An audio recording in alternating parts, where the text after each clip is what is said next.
Hi kabatang! Ay kami ba naman ay nakumbida din sa kabilang bayan ay pagtawag ba naman sa akin sabi agad kami kakaunin na ay sino ba naman tatanggi di kinumbida ka ni kakaunin ka pa.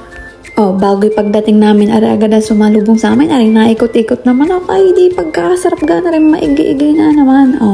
Anong sinabi ng Costco nyo? Ay di ni sa Japan may Costco yung parang supermarket yung na malaki. Ay di yun doon maraming garne, maraming lechon. Lasa ko mas masarap ari daon. Ari, tingnan nyo naman. Ay gusto ko na nga agad kuhitin yung pakpak. Lasa ko kalasa-lasa niya. Ako nga lang yung nahihiya ba naman. Ay ako'y kunyari pa video-video lang din Ay gusto ko na talagang kuhitin iyaw.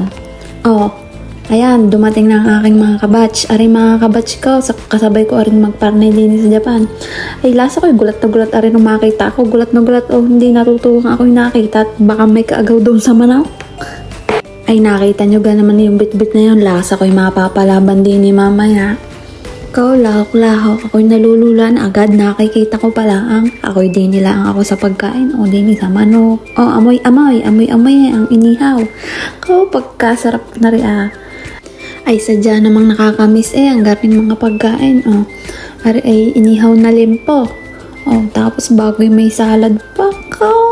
Pandali nga din ni maya ngang maging ige. Tapos may biko.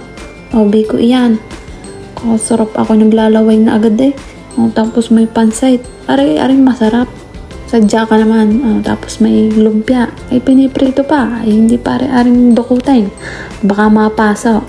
Di syempre, pagkatapos maghintay, di kain na. Ari ang aking pinaka-favorite sa lahat. Maligayang ang mga peoples. Kakain Siya.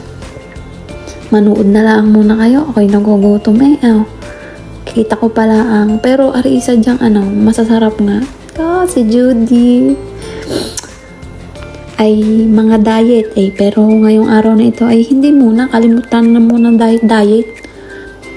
Ay aray bisita ko sa bahay ay napasabit pa nga din nabitbit ko din di hindi ko na kailangan magluto, binitbit ko siya din sa kabila. Di kain na sabi sa inyo at gusto ko nga yung pakpak yun agad ang aking kinuha yun inabangan ka, hindi nyo na lang nakita, inabangan ko hindi ko na nabidyohan at baka ba naman ako'y maunahan pa. Ay di syempre salamat po sa nag-imbita din sa amin. Kasasarap ng pagkain. Salamat senpai sa pagluluto at syempre sa pagpapatuloy sa may bahay.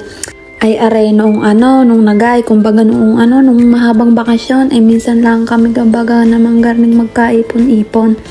Kaya kasaya rin naman pag magsasama-sama. Ay ari ga namang yung puro trabaho na lang di kagat nagabaga na rin pag minsan-minsan ay magkaipon-ipon at magkasaya-saya naman. Hindi naman ari palagi nangyayari kaya enjoy din pag may time. Gayon sadya. Di syempre kami nabusog pinagluto na may tagahugas pa. Sa sarap ng buhay araw-araw ba naman ay garne di hayang buhay. Siya, dyan na muna kayo. Kami ay mag-happy-happy muna din magkakantahan ng kaunti. Dyan Bye!